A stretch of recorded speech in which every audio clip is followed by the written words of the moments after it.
Είδατε που σας φέρνουμε, έτσι. Εδώ πέρα θα γίνει η εκδήλωσή μας. Θα είναι Dungeon την Κυριακή 30 Ιουνίου, 12 με 6 το μεσημέρι. Θα έχουμε παιδικό τραπεζάκι για επιτραπέζια D&D. Θα έχουμε βαφή μινιατούρας από τον Dean Chris, Δημήτρη Μακρύ και Nick Elroy.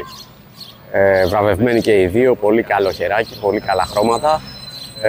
Θα έχουμε 3D εκτύπωση, ζωντανά εδώ πέρα θα φέρουμε ένα μηχάνημα για να εκτυπώνει εδώ πέρα, να το βλέπετε από μόνοι σας εδώ μπροστά.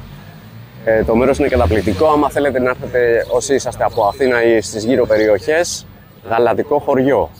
Σας περιμένουμε.